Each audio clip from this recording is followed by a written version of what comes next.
So there was that. Hey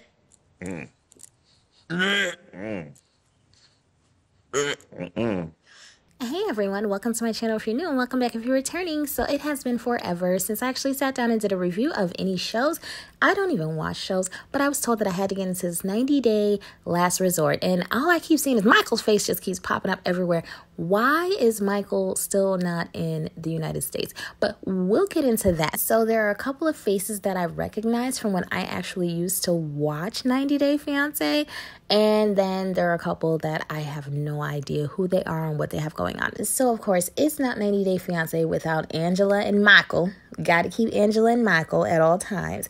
I do remember Asuelu. I remember his crazy mother and his crazy sister, like Asuelu mommy and Asuelu sissy, and Kelani. I remember them.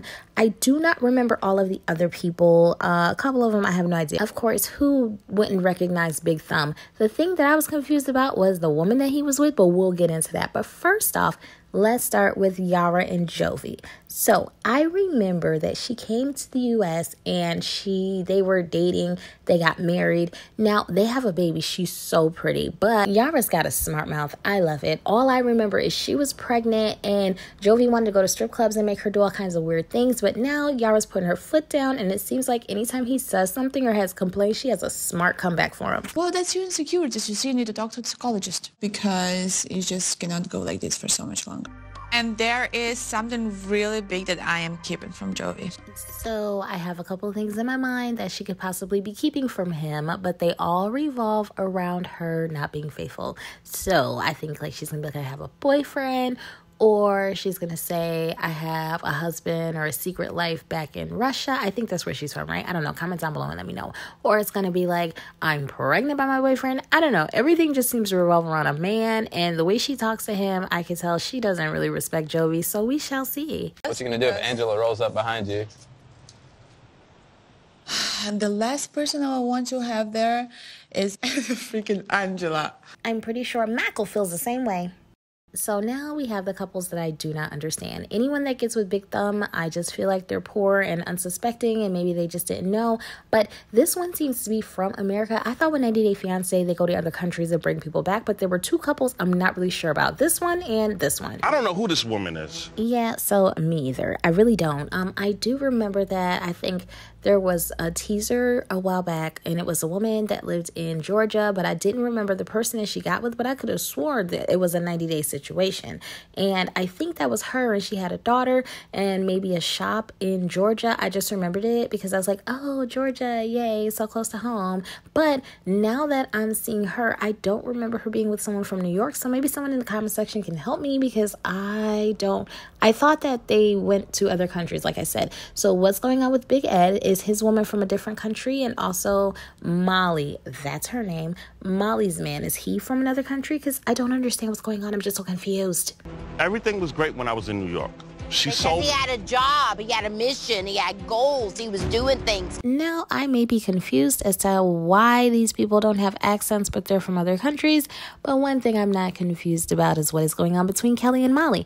Yeah, I know a Kelly, and I don't like him.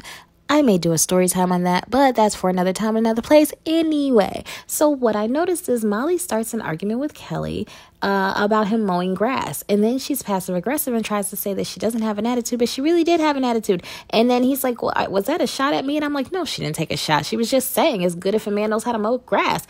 And then she was like, well, I mean, you never mowed it. I said, oh, so she is taking a shot at him. Oh, she's messy. I'm here for the drama, but they seem like they're like, you know, they're going to be nothing but trouble. And if it is a real couple, I would like them to not be trouble, but it seems like maybe they're here for a check. I don't know. We'll see. And then on top of that, Molly makes a huge deal about not sitting next to Kelly. And then when the therapists were like, oh, why don't you guys sit together? And she's like, oh, well, I just sat down. He could have sat next to me. I said, oh, yeah, Molly is a mess.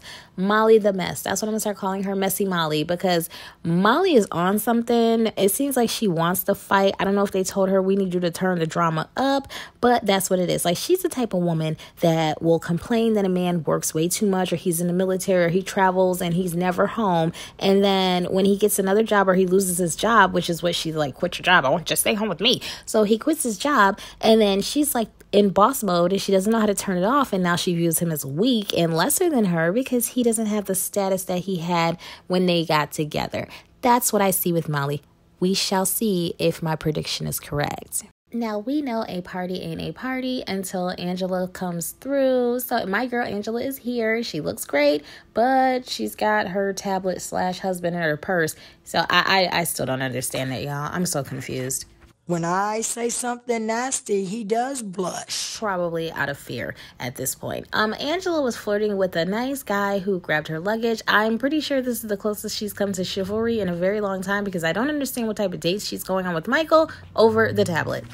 The beautiful scenery is beautiful, but at the end of the day... The beautiful scenery? There is no beautiful scenery. Michael's background probably looks like mine. He probably has a phone propped up on a milk crate, and he's in the other room. In my head, Michael is still in Africa. He has a brand new baby and a brand new wife, and then whenever the show calls, they're like, hey, you want to make a quick $1? And then he runs in the other room, and he tells her, baby, I will be right back. I have to go in here and make a video. So then he gets on the little video chat, and he like talks, and Michael, Angela, Michael. You know, they do this back and forth, and then he gets paid. Okay, so I have a few questions. My first question is, has Michael ever been to America? Second one, at this point, does he even want to come to America? And third, does he get paid for his appearances? Because that's the only thing that makes sense to me. In every marriage, one individual can't be the problem. We both have a problem. We need to fix it together. I didn't cheat. I didn't betray you, and I didn't send money to nowhere, and I didn't goddamn lie to you. Period. Point blank. When you just attack me like that, it's over. Of course, I'm not proud of the cheating. Looks like somebody's got that faulty Wi-Fi. Anywho, this is what I remembered about them. Her always pulling out the divorce papers, and I guess, you know, to stay on brand, she came with divorce papers. I am still just confused. How is Michael still on the tablet after all of this time? But anyway, let's move on. On to Kehlani and Asuelu. I was surprised to see that Angela and Kehlani were friends, but I mean, it makes sense. I really do like Angela, and I think that they would get along. I could see that. I fall in love to Kehlani because how she have a nice personality. She's so kind and sweet and beautiful. He liked my titties. That's the real answer. I could see it. I mean, they are pretty perfect. I can't lie. When I first saw the intro, I saw she was wearing, I think, something pink. And I was like, ooh, her boobs look amazing. Wonder what kind of bra she uses. And see, people have always asked me that for years. So I get, you know what? That's a whole nother conversation. Anywho, so at the little meeting that they had, Michael made his appearance. It was good to see that Asuelu said hello to Michael. And throughout this, what I've noticed is, I don't know if this is like his war tactic, or this is his survival instincts kicking in, or if this is just how this man feels. But whenever things get a little sticky or iffy, the conversation gets a little heavy, you can count on Asuelu to bust out the tear bag. It's really hard, and because of me.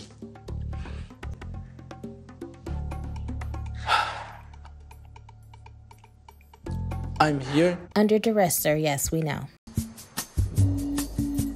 So now Kehlani's sister arrives, and Asuelu wants to go hide in one of the cupboards in the kitchen.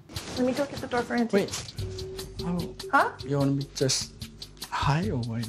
Whatever you feel comfortable with. I don't really care. Now, this had to be the weirdest family reunion exchange I've ever seen in my life. So she comes into the room, and, she was playing with the kids. Cool. But Kehlani's looking at Asuelu. Asuelu is looking off in space like he has to pee. The sister is like side-eyeing Asuelu. Asuelu is confused, and now he's looking at Kehlani. Kehlani refuses to make eye contact with him. I don't know. He just seems like a prisoner at war. This is very awkward, but I get it. I somewhat feel like Kehlani was allowing her sister to bully Asuelu, and I can get it, especially if Asuelu has hurt her feelings. But I feel like, yeah, she kind of like sicked the sister on him like an attack dog, and she just sat there like, do, whatever. This is what you're gonna get. And then they started fighting. Well, it was a little bit of a heated exchange after the sister leaves with the boys, because Kehlani took it upon herself to call the front desk and get a pillow and a blanket for her husband. She was like, yeah, you're gonna sleep on the couch, and me and the kids are gonna sleep in the bed. And I kind of feel like this is what got you guys into this mess. Maybe you should ask, how he feels about it. Maybe you guys should talk. Maybe if you're going to make that decision, maybe you should be the one to sleep on the couch, especially considering the fact that within 3 minutes of that exchange, we find out that you've been over there bumping and scrumping with Mr. BBC himself, and you've been lying about it the whole time like you weren't. But okay, girl, okay. I was a virgin when I met him, and I was almost 29 years old. So I trusted him, and I loved him, and I gave him literally everything. Once I heard that, everything made sense. So now I understand why she is hurt the way she is. Now I understand why she's allowing other people to, attack him. But why is it that the oppressor is now rubbing her back and touching on her? I'm like, you were the one that hurt her feelings. She's crying because of you, stupid. Get your hands off of her. But I understand, like, he knows that he hurt her, but it's like, oh, wow, who hurt you? It was you. And now you're sitting here touching her. Leave her alone. But I'm going to say this. Immediately following the tears, my girl turned it off once she said, yeah, he gave me a hall pass. I got the hall pass and I took it. And look at that face. That right there let me know everything I needed to know. She is definitely still hurt, but she doesn't feel one bit bad about starting this new relationship with this guy. So long story short, Kaylani got a hall pass because Asuelu felt bad for what he did. So he's like, oh, you can go kiss a guy even though he was out there humping and scrumping with a woman and wound up getting thrush in his mouth, which is disgusting. And everyone's face was like, he did what? What did he do? Everybody's face. But yeah, so she gets a hall pass. They can't believe that she actually took it. She doesn't feel bad about it. And I have a prediction that by the end of this 2-week session that they have, Mr. BBC is going to show up and we're going to see who Kalani has been humping and scrumping with. She better be careful.